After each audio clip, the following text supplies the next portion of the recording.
Assalamualaikum warahmatullahi wabarakatuh. Kami dari kelompok modul 9, materi tentang rencana pembelajaran. Anggotanya yaitu yang pertama saya sendiri, Retno Wardani, Rahmatantia Amelia, Reni Hoirawati, Soekarno, Tri Purnamarita, Winda Suwanti. Pembelajaran, pengertian dan prinsip dan fungsi rencana pembelajaran, langkah-langkah pengembangan rencana pembelajaran, keputusan situasional.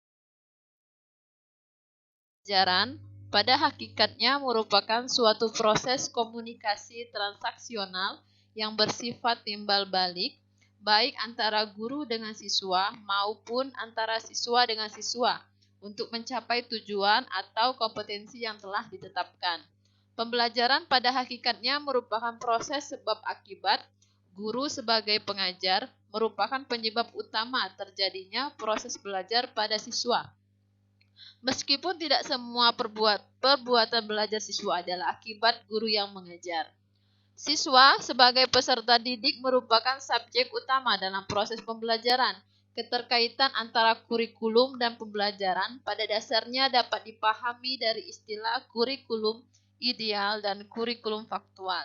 Kurikulum sebagai program atau rencana yang dicita-citakan, sedangkan pembelajaran sebagai kurikulum aktualnya, atau dengan kata lain pembelajaran sebagai implementasi dari rencana yang telah ditetapkan. Oleh karena itu, untuk menciptakan pembelajaran yang bermutu, diperlukan suatu rancangan pembelajaran yang didasarkan pada kurikulum yang telah ditetapkan. Kurikulum dalam konteks ini adalah silabus, mata pelajaran yang dikembangkan berdasarkan standar isi berupa standar kompetensi dan kompetensi dasar dari setiap mata pelajaran yang dikembangkan. Sebagaimana yang telah ditetapkan dalam Permendiknas nomor 41 tahun 2007 tentang standar proses yang menegaskan bahwa perencanaan proses pembelajaran itu berupa silabus dan rencana pelaksanaan pembelajaran atau RPP. Silabus dikembangkan bersamaan dengan KTSP, kurikulum tingkat satuan pendidikan. Oleh karena suatu tim pengembang di sekolah, sedangkan RPP dikembangkan secara khusus oleh guru. Dengan demikian yang dimaksud dengan pengertian rencana pembelajaran atau disebut juga dengan rencana pembelajaran RPP adalah suatu kegiatan merumuskan tujuan-tujuan atau kompetensi-kompetensi apa-apa yang akan dicapai oleh suatu kegiatan pembelajaran. Cara apa yang digunakan untuk menilai pencapaian tujuan atau kompetensi tersebut, materi atau bahan apa yang akan disampaikan. Bagaimana cara penyampaian bahan serta media atau alat atau sumber belajar, apa yang diperlukan untuk mendukung pelaksanaan pembelajaran. Ada beberapa karakteristik yang dapat dijadikan pertimbangan tatkala guru menyusun suatu rencana pembelajaran, yaitu sebagai berikut. 1. Ditujukan untuk siswa belajar. 2. Memiliki tahap-tahap. 3. Sistematis. 4. Pendekatan sistem. 5. Didasarkan pada proses belajar mengajar. Dari saya, Retno Wardani, yang kemudian akan disambung dengan Ibu Rahmatantia. Baiklah, saya Rahmatantia Amelia akan melanjutkan penjelasan mengenai prinsip penyusunan rencana pembelajaran. Prinsip-prinsip yang harus dipegang oleh guru dalam menyusun rencana pembelajaran agar proses suatu kegiatan pembelajaran tersebut tercapai ialah sebagai berikut. Yang pertama, memperhatikan perbedaan individu siswa. Memperhatikan perbedaan individu siswa yang dimaksud yakni meliputi jenis kelamin, kemampuan awal, tingkat intelektual, minat, bakat, motivasi belajar, potensi, kemampuan sosial, emosi, gaya belajar, kebutuhan khusus, kecepatan belajar, latar belakang budaya, norma, nilai, dan lingkungan siswa. Yang kedua, mendorong partisipasi aktif siswa. Pada tahap ini, partisipasi aktif siswa yang dimaksud yakni RPP yang disusun haruslah dirancang dengan berpusat pada siswa, sehingga dapat mendorong motivasi, minat belajar, kreativitas, inisiatif, inspirasi, kemandirian, dan semangat belajar. Prinsip penyusunan rencana pembelajaran yang ketiga ialah mengembangkan budaya membaca dan menulis. Kegiatan utama dalam tahap ini adalah berkaitan dengan membaca, menulis, dan juga berhitung. Kegiatan ketiga utama ini sebaiknya ada dalam penyusunan RPP agar dapat tercipta dalam kegiatan pembelajaran sehingga ketiga utama tersebut dapat dikembangkan. Yang keempat, memberikan umpan balik dan tindak lanjut. RPP merupakan suatu hipotesis tentang pembelajaran yang diramalkan dapat terjadi secara nyata. Oleh karena itu, pada tahap ini penting bagi guru untuk melakukan refleksi terhadap RPP yang telah dibuat pada waktu sebelumnya dan mengembangkannya kembali sesuai dengan hasil refleksi yang telah dilakukan. RPP disusun guru juga harus mengakomodasi kegiatan yang berkenaan dengan hasil pembelajaran yang telah dilakukan, antara lain dalam bentuk pemberian umpan balik positif, kegiatan penguatan, kegiatan pengayaan, dan kegiatan remedial. Selanjutnya, fungsi rencana pembelajaran. RPP yang disusun setidaknya harus memiliki fungsi prediktif, preventif, dan korektif. RPP yang dirancang dengan baik tentunya akan memiliki fungsi prediktif atau hipotetik yang berkaitan dengan yang pertama, tujuan atau kompetensi apa yang harus dicapai siswa, yang kedua, materi atau pengalaman belajar apa yang harus disampaikan kepada siswa, yang ketiga, strategi atau metode apa yang tepat digunakan untuk menyajikan materi pelajaran sesuai dengan tujuan atau kompetensi yang ingin dicapai dalam pembelajaran. Yang keempat, alat atau teknik penilaian apa yang dapat digunakan untuk mengukur ketercapaian tujuan atau kompetensi yang telah ditetapkan. RPP yang disusun guru juga harus memiliki fungsi preventif. Artinya, seorang guru dapat melakukan pencegahan terlebih dahulu terhadap berbagai ketidaksesuaian yang mungkin terjadi dalam implementasi pembelajaran. Kemudian, guru juga dapat mencegah hal-hal yang mungkin dapat mengakibatkan kegiatan pembelajaran yang akan dilakukan menjadi tidak efektif dan efisien. Fungsi lainnya dari penyusunan RPP adalah fungsi korektif atau kuratif, yang artinya RPP yang disusun harus merupakan perbaikan dari rancangan pembelajaran dan implementasi pembelajaran sebelumnya. RPP yang disusun harus lebih baik dari RPP dan implementasi pembelajaran yang telah dilakukan sebelumnya. Baiklah, pembahasan selanjutnya adalah mengenai langkah-langkah pengembangan rencana pembelajaran. Adapun pada kegiatan belajar ini akan mempelajari yang pertama tentang komponen rencana pembelajaran, langkah-langkah pengembangan rencana pembelajaran, serta format atau bentuk rencana pembelajaran. Pada pembahasan komponen rencana pembelajaran akan dijelaskan oleh Ibu Reni Khairawati. Assalamualaikum warahmatullahi wabarakatuh. Terima kasih untuk Ibu Rahmatantia yang sudah membaca materi tadi. Baiklah, saya Reni Wirwati akan menyambung materi yang dibaca Ibu Rahmatantia tadi tentang komponen rencana pembelajaran sebagaimana yang ditetapkan dalam standar proses komponen RPP terdiri dari 11, yaitu nomor 1 tentang identitas mata pelajaran suatu pendidikan, kelas, semester, program-program keahlian, mata pelajaran atau tema pelajaran, jumlah pertemuan. Yang kedua, standar kompetensi atau SK merupakan kualifikasi kemampuan minimal peserta didik yang menggambarkan penguasaan, pengetahuan, sikap, dan keterampilan yang diharapkan dicapai pada suatu mata pelajaran. Yang ketiga, komponen dasar atau KD merupakan sejumlah kemampuan yang harus dikuasai peserta didik dalam mata pelajaran tertentu sebagai rujukan penyusunan indikator kompetensi dalam suatu pelajaran. Indikator pencapaian kompetensi atau IPK merupakan perilaku yang dapat diukur atau diobservasi untuk menunjukkan tercapaian kompetensi dasar tertentu yang menjadi acuan penilaian mata pelajaran. Dirumuskan dengan kata kerja operasional, mencakup pengetahuan, sikap, dan keterampilan.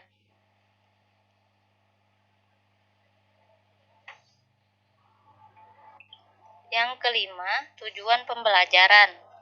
Menggambarkan proses dan hasil belajar yang diharapkan dicapai peserta didik sesuai dengan kompetensi dasar. Yang keenam, tentang materi ajar. Memuat fakta, konsep, prinsip, dan prosedur yang relevan dan ditulis dalam bentuk butir-butir sesuai dengan rumusan indikator pencapaian kompetensi. Alokasi waktu ditentukan sesuai dengan keperluan untuk pencapaian KD dan beban belajar. Metode 8. Metode pembelajaran. Pemilihan metode pembelajaran disesuaikan dengan situasi dan kondisi peserta didik, serta karakteristik dari setiap indikator dan kompetensi yang hendak dicapai pada setiap mata pelajaran. Pembelajaran. A. Pendahuluan merupakan kegiatan awal dalam suatu pertemuan pembelajaran. B. Inti. Kegiatan ini merupakan proses pembelajaran untuk mencapai KD, dilakukan secara sistematis melalui proses eksplorasi, elaborasi, dan konfirmasi. C. Penutup. Kegiatan yang dilakukan untuk mengakhiri aktivitas pembelajaran dapat dilakukan dalam bentuk rangkuman, kesimpulan, penilaian, dan refleksi, umpan balik, dan tindak lanjut. Penilaian hasil belajar. Prosedur dan instrumen penilaian hasil belajar disesuaikan dengan indikator pencapaian kompetensi dan mengacu pada standar penilaian. 11. Sumber belajar.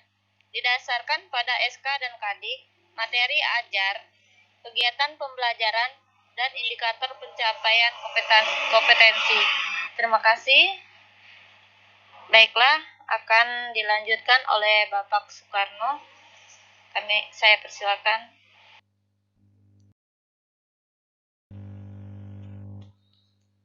Langkah-langkah pengembangan rencana pembelajaran.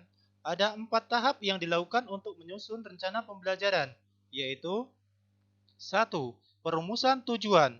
2. Perencanaan materi pelajaran. 3. Perencanaan kegiatan pembelajaran. 4. Pengembangan alat evaluasi. 1. Perumusan tujuan. A. Tujuan pendidikan nasional berdasarkan Undang-Undang Nomor 20 Tahun 2003 tentang Sistem Pendidikan Nasional. B. Tujuan institusional atau lembaga sesuai dengan tujuan lembaga pendidikan tiap sekolah. C. Tujuan kurikuler, tujuan yang hendak dicapai oleh setiap bidang studi atau mata pelajaran, dapat dilihat dalam garis-garis besar program pembelajaran atau GBPP pada setiap bidang studi. D. Tujuan pembelajaran terdiri dari tujuan pembelajaran umum atau TPU dan tujuan pembelajaran khusus atau TPK. 2. Perencanaan materi pelajaran. Beberapa hal yang perlu diperhatikan. A. Materi pelajaran hendaknya sesuai dan menunjang terhadap tercapainya tujuan pembelajaran. B. Sesuai dengan tingkat pendidikan dan perkembangan siswa. C. Terorganisasi secara sistematis dan berkesinambungan. D. Mencakup hal-hal yang bersifat faktual maupun konsep. Hal lain yang harus diperhatikan dalam memilih dan menetapkan materi pelajaran adalah tujuan pembelajaran, pentingnya bahan, nilai praktis, tingkat perkembangan peserta didik, dan tata urutan materi. 3. Perencanaan kegiatan pembelajaran. 2 kegiatan yang harus terlaksana. A. Kegiatan guru. Guru merencanakan dan mempersiapkan segala sesuatu yang akan dilaksanakan dalam proses pembelajaran. B. Kegiatan siswa. Kegiatan siswa tergantung pada jenis metode pembelajaran yang digunakan guru. 4. Tahapan kegiatan pembelajaran yaitu A. Tahap persiapan, B. Tahap pelaksanaan, C. Tahap evaluasi, D. Tahap tindak lanjut. Pengembangan alat evaluasi. Secara umum, evaluasi dapat dibagi dua, yaitu A. Evaluasi formatif, dilakukan dengan tujuan untuk melihat sejauh mana efektivitas pelaksanaan pembelajaran, sehingga guru dapat membuat balikan tentang bagaimana pembelajaran itu seharusnya dilakukan. B. Evaluasi sumatif, yaitu lebih menekankan pada pemahaman dan penguasaan siswa terhadap materi pembelajaran yang diberikan oleh guru. Secara umum, kriteria yang sering digunakan dalam evaluasi pembelajaran ada dua, A. PAP atau penilaian acuan patokan, B. PAN atau penilaian acuan norma. Berikut ini format atau bentuk rencana pembelajaran. Silakan bisa dilihat di PTT di bawah ini.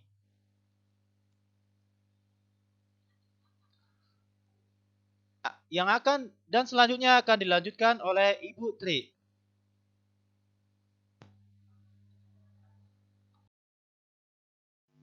Terima kasih untuk Bapak Soekarno yang telah mempersilahkan saya. Di sini saya Tripuna Marita akan menjelaskan KB3 pada modul 9, yaitu tentang keputusan situasional. Keputusan situasional di sini ada dua, yaitu menjelaskan tentang model pengembangan rencana pembelajaran, dan yang kedua ada unsur yang perlu dipertimbangkan dalam menyusun rencana pembelajaran. Yang pertama, saya akan menjelaskan tentang model pengembangan rencana pembelajaran, yaitu model Benetti. Model Benetti langkah-langkahnya yaitu pertama, merumuskan tujuan, kedua, mengembangkan tes, yang ketiga, menganalisis tugas belajar, yang keempat, mendesain sistem instruksional atau desain sistem, yang kelima, ada melaksanakan kegiatan dan mengetes hasil, atau kita sebut sebagai implement and test output, dan yang terakhir, mengadakan perbaikan ataupun change to improve. Model kedua yaitu model CAM. Langkah-langkahnya, menentukan tujuan pembelajaran umum, menganalisis atau membuat analisis tentang karakteristik siswa, menentukan tujuan pembelajaran secara spesifik, operasional, dan terukur, menentukan materi atau bahan pelajaran yang sesuai dengan TPK, menetapkan penjajakan awal atau pre-assessment, menentukan strategi belajar mengajar yang sesuai, mengkoordinasikan sarana penunjang yang diperlukan meliputi biaya, fasilitas, peralatan, waktu, dan tenaga, dan yang terakhir mengadakan evaluasi. Model selanjutnya yaitu model PPSI. Langkah-langkahnya, merumuskan tujuan instruksional khusus, mengembangkan alat evaluasi, menentukan kegiatan belajar dan materi pelajaran, mengembangkan program kegiatan, dan melaksanakan. Yang terakhir ada model Gerlach and Ellie. Ada unsur-unsurnya yaitu terdiri dari beberapa unsur. Yang pertama, spesifikasi isi pokok bahasan, spesifikasi tujuan pembelajaran, pengumpulan dan penyaringan data tentang siswa, penentuan pendekatan, metode dan teknik mengajar, pengelompokan siswa, penyediaan waktu, pengaturan ruangan, dan yang terakhir adalah pemilihan media. Untuk selanjutnya, pembahasan tentang tentang unsur yang perlu dipertimbangkan dalam menyusun rencana pembelajaran akan dijelaskan kepada Mbak Winda Swanti. Kepada Mbak Winda Swanti, dipersilakan. Baiklah, di sini saya akan melanjutkan penjelasan dari Saudari Tripurna Marita, yaitu pada bagian B, unsur yang perlu dipertimbangkan dalam menyusun rencana pembelajaran. Yang pertama, sikap guru dan administrator. Kasus yang sering muncul berkaitan dengan sikap guru dan administrator terhadap rencana pembelajaran adalah guru seringkali tidak membuat rancangan pembelajaran, khususnya guru-guru yang telah lama mengajar. Kemudian unsur yang kedua, yaitu aspek-aspek yang sering dianggap bermasalah. Dalam pembuatan rancangan pembelajaran, beberapa aspek yang sering dianggap bermasalah, yaitu rancangan pembelajaran yang terlalu rinci, ketidaksinambungan antar unsur dalam rancangan pembelajaran, dan ketidakjelasan evaluasi yang dilakukan. Itu merupakan unsur-unsur yang perlu dipertimbangkan dalam menyusun rencana pembelajaran. Baiklah, di sini saya akan memberi contoh kasus mengenai hal yang demikian, yaitu misalnya ada seorang guru olahraga, ia telah membuat rancangan pembelajaran yang berkaitan dengan topik tentang jenis gaya dalam renang. Ia merancang bahwa pembelajaran akan dilakukan di suatu kolam tertentu yang bukan milik sekolah. Tujuannya sudah dirumuskan, bahan materi yang akan disampaikan telah siap, kolam renang sudah ia hubungi, semua yang berkaitan dengan pembelajaran itu sudah disiapkan secara baik menurutnya. Namun, ketika hari H pembelajaran tersebut akan dilakukan, ada pemberitahuan secara mendadak dari pihak kolam renang bahwasannya kolam renang yang akan dipakai itu tidak dapat digunakan karena suatu sebab atau suatu hal yang terjadi di kolam itu. Dengan hal demikian, guru menjadi kelabakan karena dia tidak mau menyiapkan metode dan sarana lain untuk mengajarkan gaya berenang tersebut, sehingga pembelajaran tidak dapat dilaksanakan atau pembelajarannya dibatalkan. Nah, dari kasus di atas dapat kita atasi atau guru mampu menyiapkan rancangan belajar yang lebih fleksibel sebelumnya, misalnya dengan mengganti strategi atau metode pembelajaran yang berbeda yang memungkinkan dilakukan sesuai dengan kondisi yang ada. Misalnya dengan menggunakan metode demonstrasi di kelas atau dengan menggunakan metode menonton secara bersama. Misalnya guru itu menyiapkan sebuah film di mana film itu ada kaitannya dengan gaya dalam berenang. Itu saja penjelasan dari saya. Karena ini merupakan akhir dari penjelasan materinya, untuk itu saya akan menutup penjelasan materi dari kelompok kami. Apabila ada kesalahan, saya mohon maaf. Kepada Allah sama-sama kita memohon ampun. Saya akhiri. Wassalamualaikum warahmatullahi wabarakatuh.